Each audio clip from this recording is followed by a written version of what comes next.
All right, welcome to the Business Technology Symposium here at, well, we're in the CUB Auditorium, but Carson College. We have a couple of great speakers today. Jamie Jacobsen, who's a 2007 grad, and she 2003. My bad, thank you. 2003 grad, and Mark Guzman, who's a 2011 grad, and we'll talk more about where they're from. My name is Joe Campo. I'm a professor in management information systems. Some of you may have met me. Others, I'm maybe new, but it's my pleasure to be doing today's event. A couple of housekeeping is make sure you scan in and make sure you scan out to get both extra credit if you have extra credit for your class, and to get the amplifier credit, which for some of you is probably a little more important. So outside of that, and we'll run to, we have two blocks. We'll run from now until around 2 so that people can go to the next class if they have a class. We'll start up again around 2:10 for people who had class at 1 o'clock or had tests. And our first speaker will be Jamie Jacobsen, who's, like I said, a 2003 grad from here, Carson College. And she is the Executive Chief of Staff in the Western Region for Slalom. So if you could give a warm welcome to Jamie, and we'll get started. All right. So Jamie, glad you can join us. Thank you for having me. I've known Jamie for quite a while now, actually, it turns out. Tremendous. Oh my God, I'm so glad that you're here. So let's start at the beginning, which is tell us a little bit about your background and why you came to WSU back in the day. Yes, back in the day, 4 years earlier than you originally said. Yes. I dated myself. So I grew up in the Tri-Cities, so from Eastern Washington originally, and knew pretty early that I wanted to go away, wanted to go to college. And one of the things that drew me to WSU is actually I had an older cousin who went to WSU, and she also was a major in MIS. So she was a great role model, somebody I looked up to. She graduated, got a great job, moved to Seattle, all the things that I knew I wanted to do. So that was the initial step to explore WSU. And then, of course, probably like many of you, I came to campus to learn more and explore, and just fell in love with it. So it was pretty much a done deal during that first day I walked on campus, and I knew that it just felt like where I wanted to be and where I needed to be. So that's what led me to WSU, and then also what led me to MIS, because I had that older cousin role model that I really looked up to, and thought what she was doing was cool. So I'm like, I'm gonna go do that too. Excellent. And I do, the number of students that I've talked to talk about when they come on campus, how they just feel like they belong. And I worked at like 7 different colleges, and this is the only one that has that feeling for me. So I think that's tremendous. But here we go. So this is always a loaded question. Your most memorable experiences during your time here as a student, and they can be anything. They don't have to actually be academic related if you want, but some of your experiences here, both inside and outside the classroom. Yeah, so I'll start with one of my favorite memories. It was the year that the Cougs went to the Rose Bowl, and we beat USC in overtime at home. And this was when I think they were ranked maybe 1. We were in the top 5, and so it was a really big deal. And came down to a last-second field goal in overtime. I'm at the game with all my friends, and then we rushed the field, and it was like euphoria. It was so much fun, and that's something I look back on as one of my favorite, especially sports memories, being here.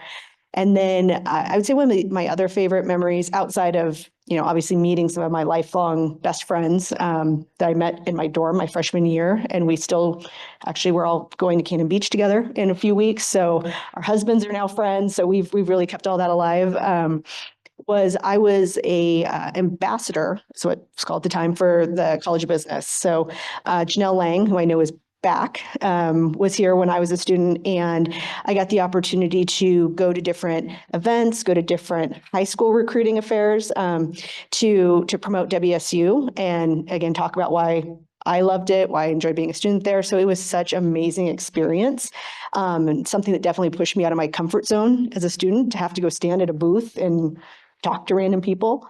But I look back and that was one of the best times here. And I learned a lot from Janelle. I learned a lot from the other ambassadors that I worked with, and to be out and learn how to be engaging and just be a little bit vulnerable was super great. So that was one of my other favorite things that I did here. This is also another loaded question. What were some of your favorite courses while you were here? Do you remember? Favorite courses. Let's see. So I will say the only professor who still is here, that was here when I was here, was Dr. Featherman. Go Mo. But I never had his class, but I still knew who he was because he was such a great advocate for the students. And but I had a couple. I had a project management class. This was, I think, MIS 448 at the time. Learned a lot in that, just about all the things that went into project management. But of course, the biggest learnings were the team projects that we did, learning how to work within a team, play different roles within the team. That was a super fun class. I will say, and this is, you're gonna laugh, especially, I think it was MIS 270, it was COBOL. And I was not a big coder, but for some reason, COBOL just made sense to me. And I loved it. I was like, oh, and it was the late 90s, so it was right around the Y2K time, so COBOL was super in again. But I had a good teacher, and it was a really fun class, and it gave me a little bit more confidence, I would say, from a coding perspective, because that really wasn't my bag, but like I knew I could do at least one. So learning the principles in a way that made sense to me. That was another one. And then I had a Java class was another one that I really enjoyed with Katie Joshi, and she became such a great mentor to me while I was here. I was in the Honors College when I was here and had to do a senior project and thesis. She was my advisor. She helped me through that, and she's somebody actually I still stay in touch with to this day. So. And then to finish up on academic experience, what are some of the key lessons, things you learned broadly from your experience here at WSU? I think the biggest couple of things I took away. One was just learning to learn. That was the biggest thing that I took away, because when you go out in the working world, are you going to apply the actual like hard skills that you learn within there? Maybe not, but I've learned how to learn those skills. So when new things came up, I knew my methodology and my approach to learn them quickly. I would say the ability to collaborate, I learned here, because it's such a great community and you meet so many people, and the opportunities to have those group projects in the class, that was huge for me. And then really a lot of the relationship building, because it's, again, WSU is such a special place, and you can form bonds quickly. You can find commonality with people, and really build a quick connection. And so that's something I've definitely taken forward with me in my career as well. Excellent. So let's move on to after graduation. How did you start your career? And you did start it in MIS, so related. So how did you start it, and what helped you sort of get started in a career from what you learned here at school and then your own experiences, and like how did you get involved in? Yeah. So I was very fortunate to do some on-campus interviews. I connected with a couple consulting companies at the career fair when they were here. I didn't know what consulting was, didn't know anything about it, but after I had some conversations with the recruiters, it sounded very interesting. So applied and interviewed with Deloitte and with Accenture, and was fortunate enough to make it to the next round with Deloitte and get hired. And they were hiring cohorts. So I started as a systems analyst. So they actually hired systems analysts and business analysts. And the business analysts came from more of the generalist type majors, but then MIS and other technical degrees started in the systems analyst space. And it was awesome because I think there was four of us from WSU. So I had some instant friends within there, a couple from U of I and then a couple from UW. I was the only female, fun fact, as I was in many of my MS classes. But it was joining a Big Four consulting firm right out of school was just, again, crash course in consulting, in business, and how to be a professional. It was hard, it was grueling, but there was a lot of fun and a lot of learning in it as well. And I was in our technology space, so I was put on our system implementation projects, but I definitely gravitated much more towards the management of managed information system side of those projects, of being more in the business requirement space, some of the testing and more of the process, and the people space was really what resonated with me. At one point I said I'm probably the least technical person in our technology practice, because I had a lot of people that were off building databases and coding and doing all these things, and that just wasn't me. I was the kind of the link between the business and the technology, because I knew enough on both sides, which is what I think is one of the most magical things about the MIS degree is you can go down so many paths, and you can go more technical, you can go more business, you can be right in the middle. So I think it set me up really well, particularly within the consulting space and beyond. What were some key moments or pivotal moments or decisions after graduation, early after graduation, that influenced your professional journey? Some key decisions and pivot points.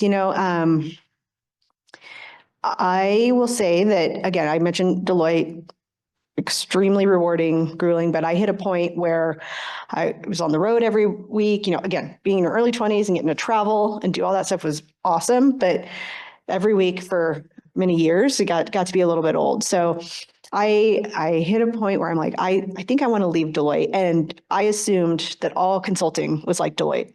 So I'm like, I'm going to go look in industry. So I interviewed at various places, and nothing really hit me of like, yeah, this is it. This is what I want to go do. And then Slalom reached out to me. I had my resume out on, I think at the time it was monster.com, before LinkedIn. And I got a ping, and I'm like, I don't know. And she said, well, can we just have a coffee? And I am so glad I said yes and took that coffee, because she explained to me what was different about Slalom. It got rid of some of the stuff I didn't like about being at Deloitte, but it kept a lot of the stuff I really liked. And it was a small company at the time. It was founded in 2001. This was 2007. So did not have a ton of employees, few offices. And that was one of the best decisions I ever made. And what was funny was, they must have been on a recruiting binge, because I went to a happy hour with somebody, and he announced, oh, he's a senior manager. He said, I'm leaving. I said, where are you going? He said, oh, I'm going to this small consulting firm. I said, which one? He said, Slalom. And I was like, oh, I'm interviewing there next week.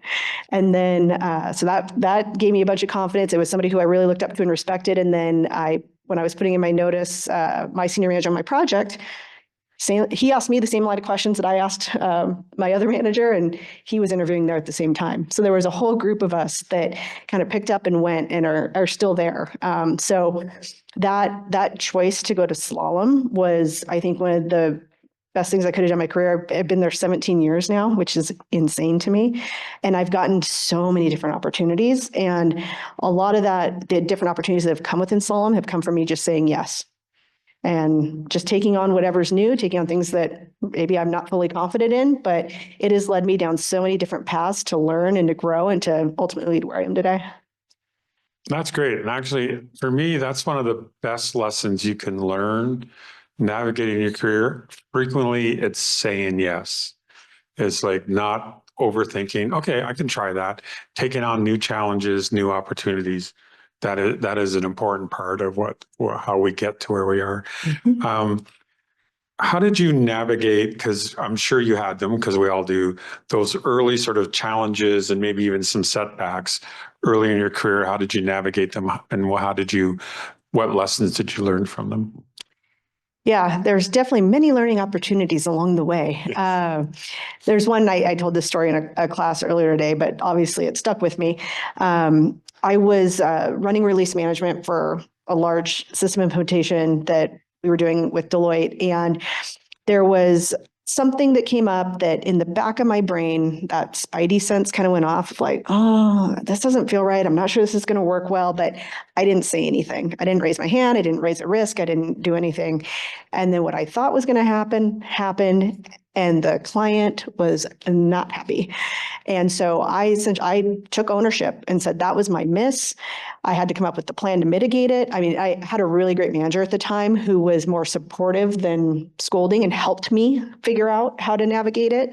But it was a huge lesson in communication, raising risks, risk mitigation that I have learned from and I've shared with others as I've been working with others and mentoring and managing other people.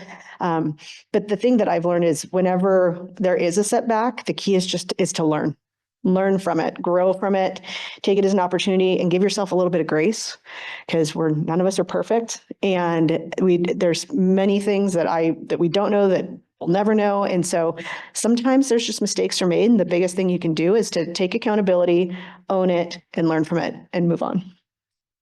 And then a follow-up question, because I always find this one in many ways underappreciated, but fascinating. How did you manage success early in your career and what did you learn from that? I don't know how successful I was early in my career, but thank you. Thank you for thinking so.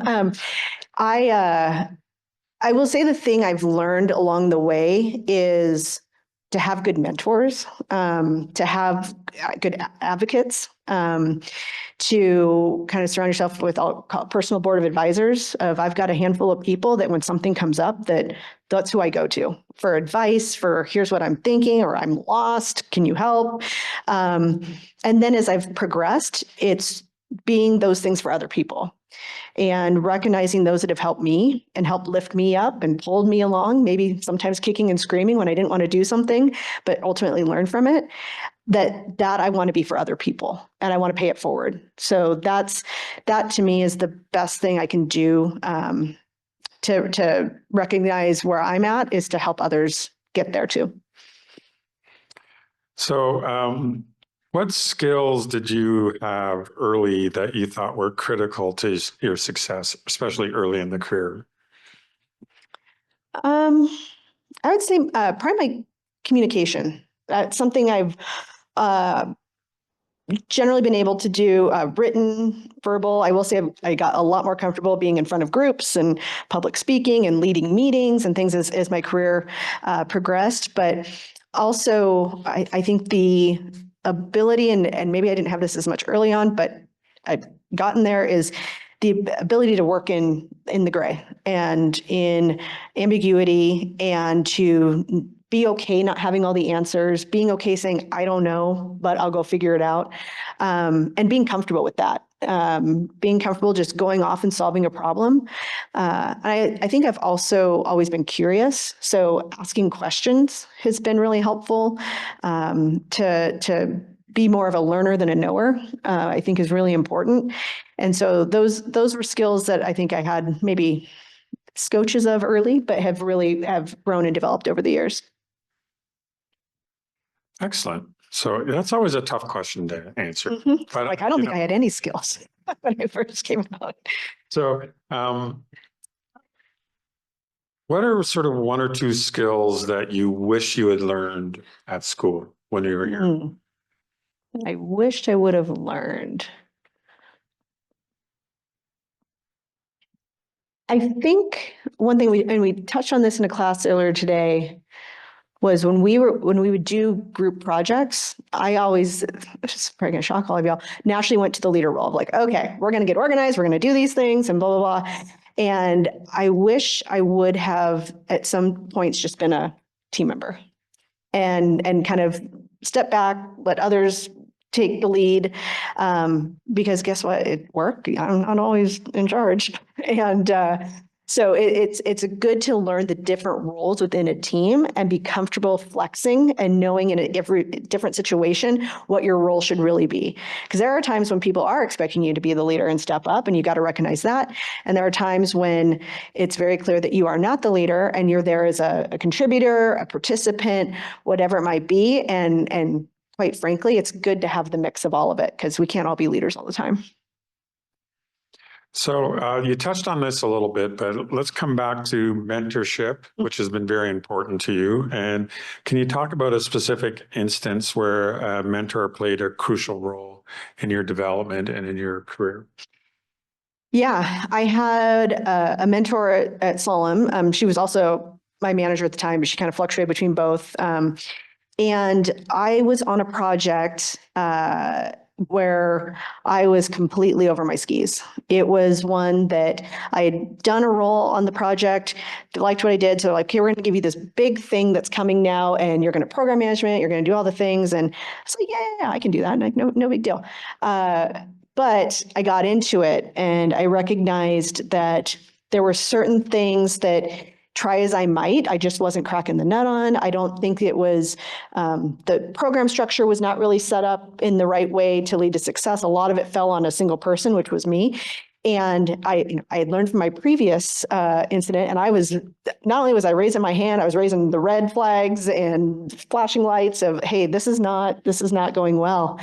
And the client really wasn't hearing me. Our account manager wasn't really hearing me. It was kind of a, roll up your sleeves, you can figure it out. And I mean, I was almost making myself sick over it because I was so used to just being yeah, I'll get in there, I'll figure it out, it'll be fine. And I'm like, this is not fine.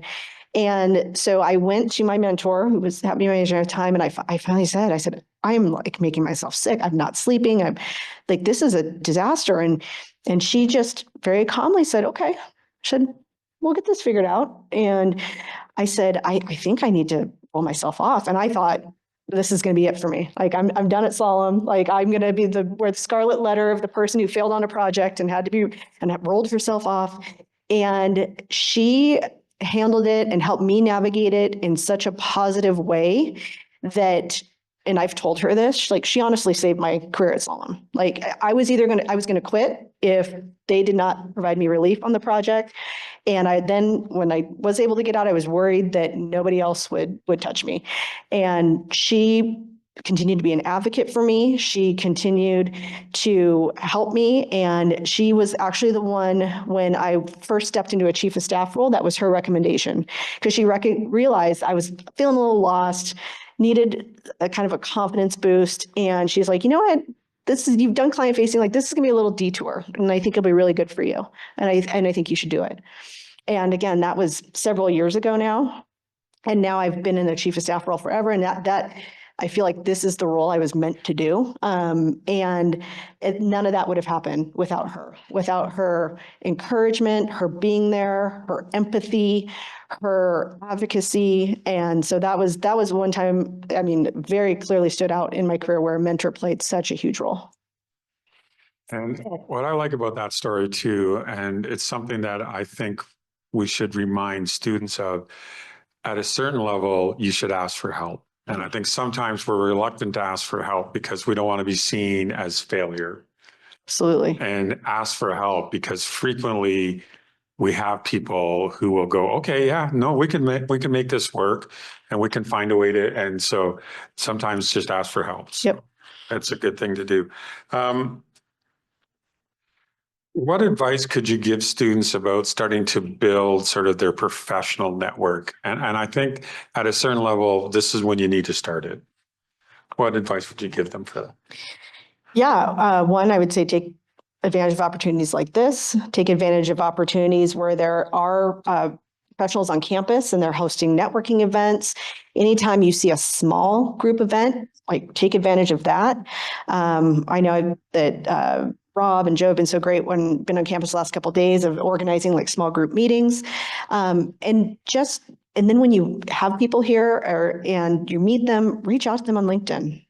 And if you want to have a conversation, don't hesitate to ask.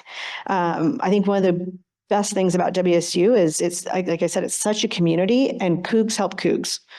And you will find that in your professional career, that if you reach out to somebody, you see somebody at a company you're interested in, you see that you've got WSU in common, 9 times out of 10, if you ping them, they're going to write you back, especially because you've got that WSU connection and be willing to talk. They might not be able to talk tomorrow, but they might be able to talk in a couple of weeks.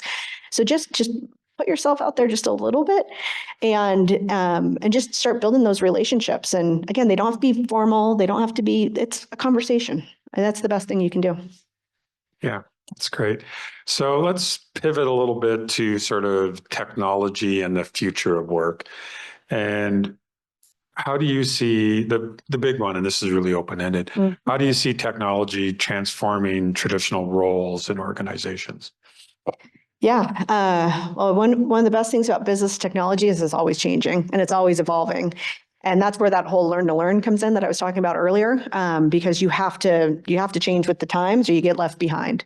And I would say with AI and everything that's coming out, I think me personally, like I recognize I'm a little behind, and I need to engage more in it and learn more in it because it's, it's just going to change how we work, and learning how to work with it is going to be an advantage. So I think that's really important, and staying on top of that and seeing where it's going. I think even a great example is how technology changed how we work was, during COVID when we had all of these remote work tools that popped up and that became better because of the circumstance. And now in many instances, being live in an office isn't required every day of the week. But then on the flip, then we also are seeing large companies that are saying, actually, we feel like innovation has stalled some while we've all been apart. And so asking people to come back to the office. And I don't think it's going to be consistent. I think you're going to see some large companies like Amazon who says, back in the office 5 days a week.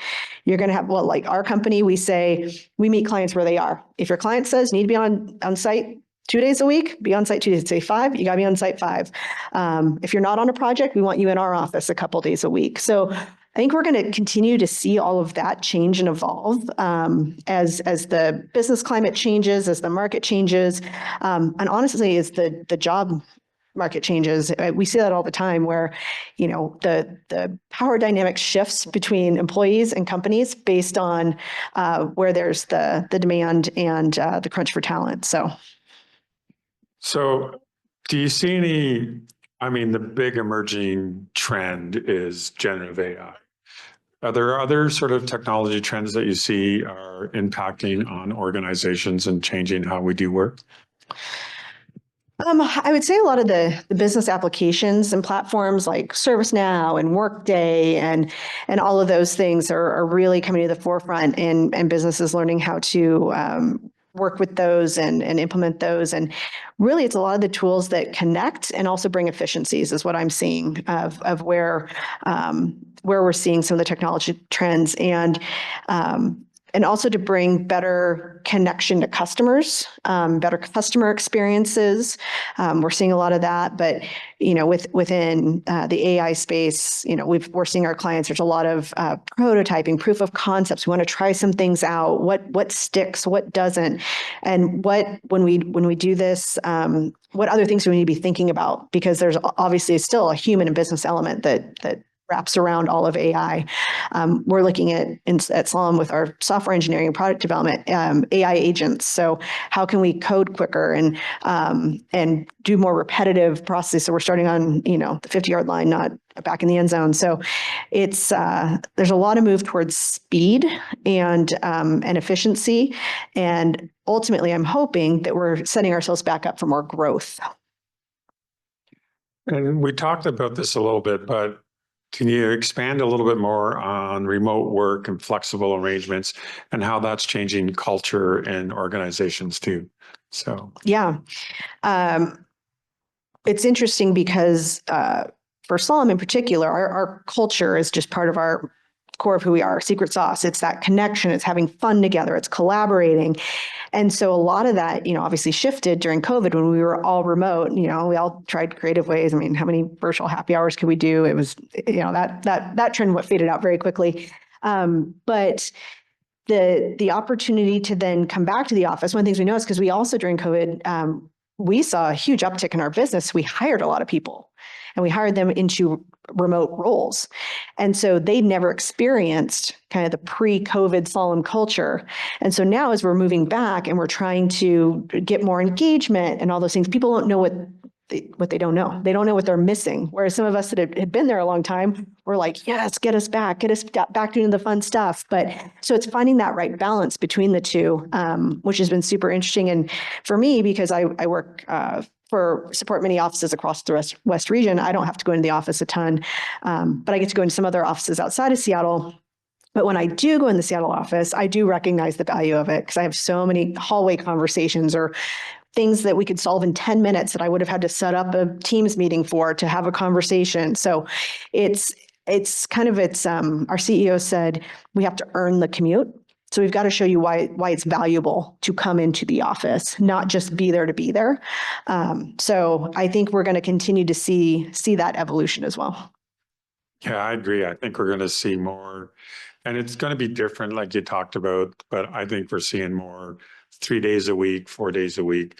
I think we'll see less of the absolute 5 days, Yeah. 8 to 5 kind of stuff. Yep. More flexibility. And related to culture, what role do you think companies should play in sort of fostering a positive work environment that also adapts to technology change, like the ability to work remotely, like generative AI? So. Yeah, I mean, I think companies play a huge role. And I think, you don't have a company without the people. So you want to, one of my other mentors and somebody I supported, she just very simply wrote on a board one day, talking about Slalom and who we are. And it was a circle, arrows, and it showed basically the company takes care of the people take care of the clients, and then the clients take care of the company. And then you just keep going in this cycle. So it's a fine balance, because happy people deliver good work. So it's while also recognizing that we have tough business climates that happen. We have financial constraints. And so we can't always do all the things we once did to boost culture, but how are you still maintaining that constant for folks that they can ground themselves on? So I think, as new technologies, as new tools come into place, it's important for the company to show still where they're at with their employees, what they expect, and continue to invest. That's a great answer. And I love the idea of a positive culture, a happy culture does produce results. And if I could give students a piece of advice around culture, if you're interviewing and you really don't like the culture, the vibe that you're getting, it's okay to say no. It's okay to look for another opportunity because you won't be happy. And when you're not happy, you're not productive. So that's a really important part, is find a culture that you like. Find a culture that has that nice virtuous cycle where people are part of the solution and that sort of thing. So, and what Slalom does really well. Yeah. And I always say when you're interviewing, it's a two-way interview. Yeah. Because we're interviewing you to see if you're going to be a good fit, but you should also be gauging, are we a good fit for you? Because ultimately we want you to choose us. And so it's super important, again, that you get that sense during the interview of who the company is, what their core values are, what they stand on, and do they align with you? So let's talk a little bit about maybe some advice you could give students. So what is sort of one or two things that you would like to sort of share with students as we're preparing their careers, as you're early in your career, some things that you think help manage that, because it's fraught with all sorts of uncertainty and other issues? Yeah. I would say, and we alluded to this earlier when we said, say yes. Do something that makes you nervous, that scares you a little bit. I had a boss who told me, he's like, once a week, I want you to do something that scares you, because that's how you learn, that's how you grow. And so I've learned to listen to, I get asked to do something and I get that little butterfly in my stomach, I'm like, means I should probably do it. Now, if I'm totally terrified, maybe not, but if it makes me a little nervous, it means I'm stretching myself and I'm growing. So I think that's something. And along those lines, it's getting comfortable being uncomfortable, because you're going to be put in a lot of uncomfortable situations. And the more you do it, honestly, the more comfortable you're going to get. 10 years ago, if Joe would have emailed me and said, I want you to come sit up here and talk in front of a group and talk about yourself, I would have been terrified. But I've done it enough now where I still get nervous because I care, but I am not worrying about it for a week leading up to it, because I've done enough of these situations where I know I'm going to be a little uncomfortable, and that's okay. And so the more that you do it, the more comfortable you're going to get, and the more confident you're going to get in what you're after. That's excellent. And this one is, how important it is for students and then early career people to stay informed about technology advancement and industry trends? Very. I want y'all know more than me. Because like I said, things just change so rapidly. And if you don't keep up with it, you get left behind pretty quickly. And so if you are able to be at the forefront of things, share what you know, bring others along, that's going to make you stand out in a crowd. So it's super important to just keep up with what's evolving, staying in front of it, and getting confident in the new technologies and the new tools that are coming. That's great. So just closing with a couple of questions. Looking back on your journey, I don't like the question, was there anything you would have done differently? Because then you wouldn't be where you are. But are there some things that you think I probably should have handled a little bit better, or maybe done a little differently than in a circumstance at the time? Yes, many things, many things. But to your point, I know that if I would have gone zigged instead of zagged, that it would have probably could have changed the whole course of where I ended up. So I don't really have any regrets. If there's anything looking back when I hit some of those points, it's probably being a little kinder to myself. It's probably one of the things that I look back on and think I could have done. Because again, I'm very type A, and as you've heard, want to do well. And so when things don't go quite well, I have a tendency to beat myself up. I've gotten better about it, of being okay, making mistakes and growing and learning from them. So that's probably it. Just giving myself the space for grace that I give others, and listening to some of my own advice sometimes. Yeah, no, that's a good one. And I see this all the time. We don't do as well on a test and we start to like obsess about it, and who cares? It really doesn't matter. And as some of you know, this is an important piece of advice that I give all students. No one cares what your GPA is after you graduate. Nobody cares, right? So keep that in mind. Sort of the other one is, what are sort of 3 guiding principles or values that are important to you and that inform how you both interact at work, but how you interact with the world? Yeah, I really like that question a lot. I'd say the first one is authenticity. I want to lead with being my authentic self, because it gives permission to others to be authentic as well. I don't want people to feel like they have to put on a mask when they come to work or when they interact with me. And so I want to know you, and I want you to feel comfortable being yourself. I think one of my other ones, and this is one I've learned from my current boss, is transparency. I am very much an open book at work. Unless I've been told this is a tented project and legal will come after you if you say something, I will pretty much share what's happening and what I think about things. And my boss, Kyle, who's the president of the West, he leads in that way as well. And that's something I've learned a ton from him, because when you're transparent with people, you're bringing people along the journey, they feel included and they feel like things that they are happening with them, not to them. So that's something that I really try to lead with. And then I'd say the third one is have a sense of humor and have fun. And life's not that serious a lot of the time. Work's not that serious a lot of the time. Things that can feel big aren't big. There are ridiculous things that happen all the time at work that you just kind of got to go, oh my gosh, that's stupid but funny. So you just gotta bring some levity to situations, because it makes work more fun. It makes you bond with your coworkers a little bit more. And I don't want to have the serious face all day long. I want to have fun with my friends and with my coworkers. So. And what sort of excites you most about the future of work and technology, and basically in your field of consulting? What are some of the interesting things you see coming up the pipe? I think the most exciting thing is that I know that what we're focused on today won't be what we're focused on in a year. And that it is just going to change. There are things out there that haven't even been dreamed of yet that will be developed so quickly. The speed at which things happen now is insane.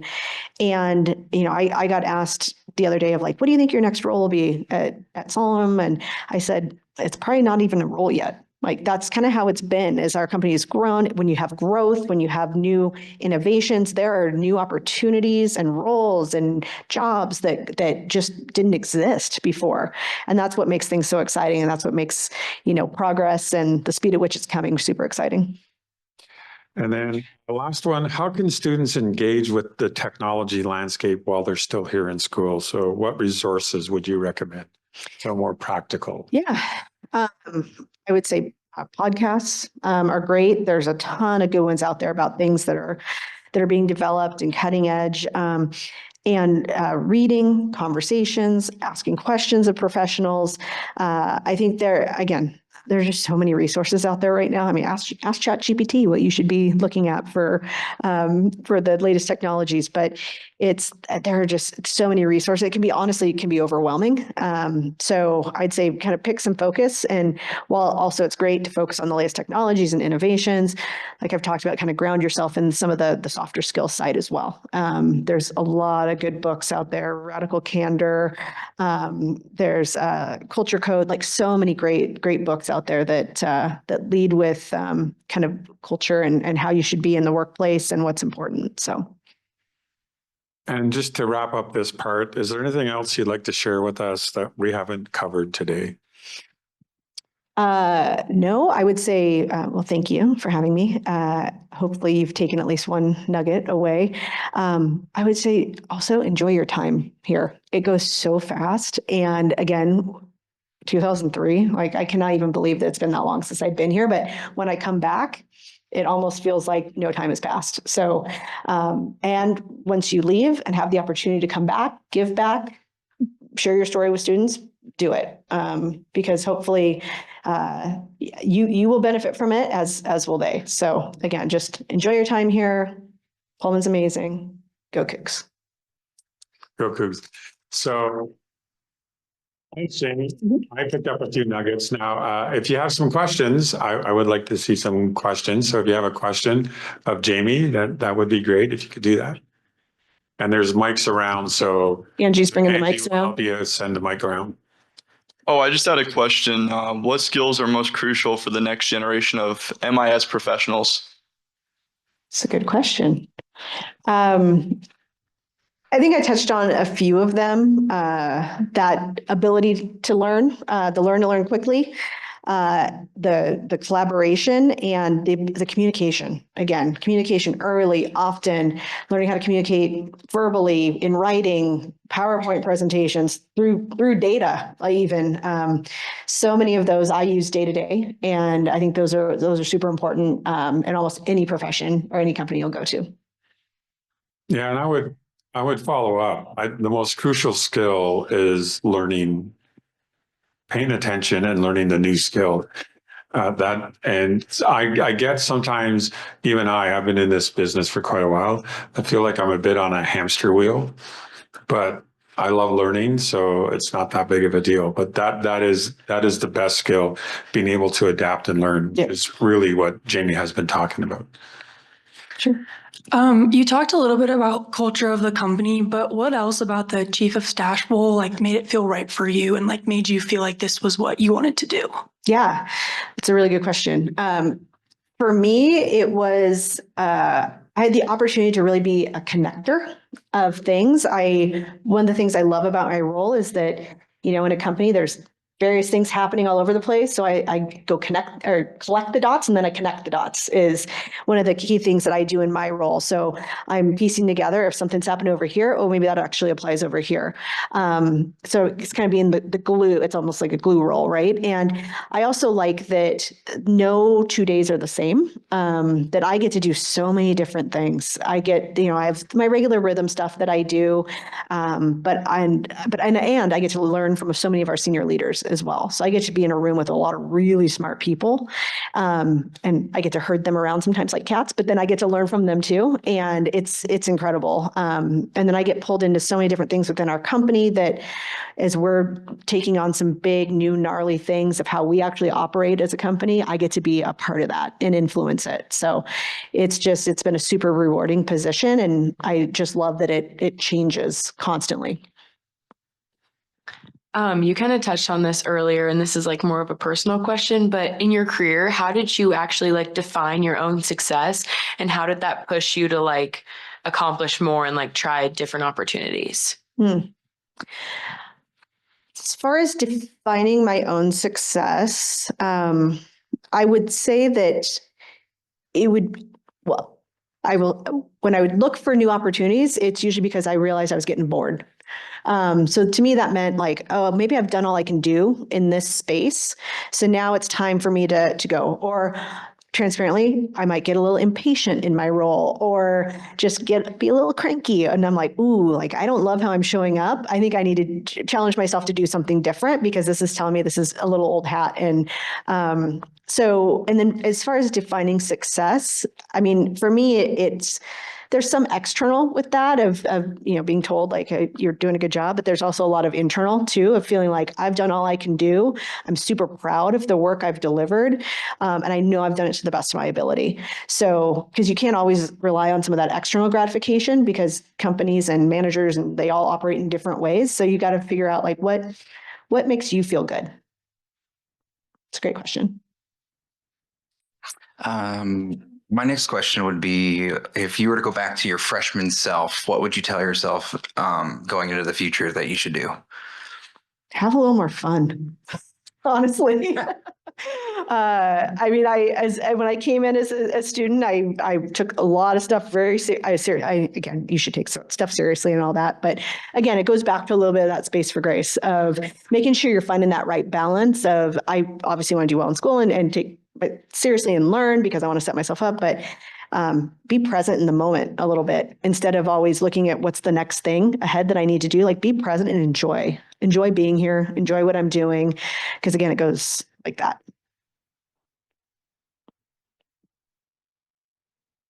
Hello. Oh, there you There are. you go. Hello. Hi. Hi. I have a bit more of a technical question, seeing as this is something I'm learning in class right now. Have you ever had experience with a security breach? And if so, how was that handled? Could it have been avoided? And what were the overall ramifications of that? So I will tell a story. I know we're recording. Hopefully nobody at Slalom watches this. There was an incident. I was not directly at fault, but I was on vacation and I was not checking my email.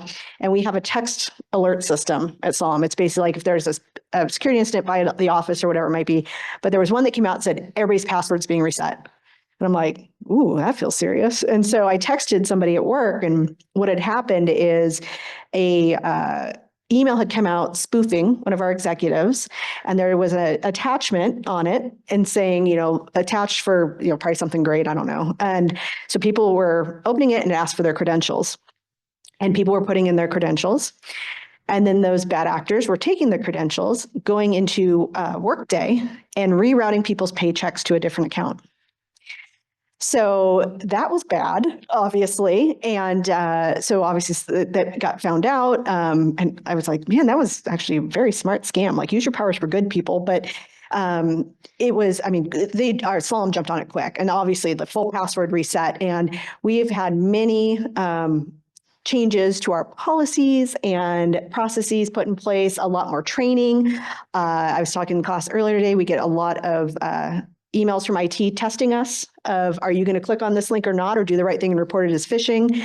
So there was a lot that came after that. And that was when we were still a relatively maybe younger and naive company. And that was really the first big incident I can remember.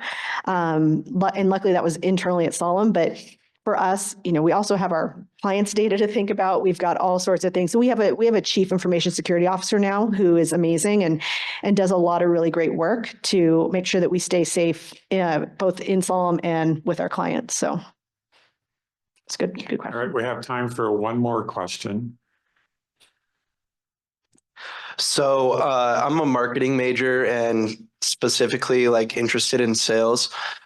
What part of MIS should I most focus on going towards my career? Since I'm not particularly gonna major in MIS, what would be the most important skill or takeaway I should have from my classes that I am currently taking? And you're interested in going to sales, is that what you said? Yeah. I think that teaming is one of the best things you can take away, and that getting up and speaking, taking full advantage of those opportunities, because we have business development and salespeople within consulting that are going out and selling our services and our products, and they put themselves out there. They know they have to know a little bit about everything in order to go do that, but they are just comfortable going and talking to anybody and making that instant connection, and that's what I've seen some of the best salespeople do. So taking that opportunities to build your network, to be part of a team, to learn some of the basic concepts within technology, so that when you're out in sales, whether it be in technology or in another space, that you learn how to take the most important pieces away that then you will go sell externally. Yeah. All right. Thank you much. Thanks. Great questions, by the way. Great questions. Mo did a good job. Yeah.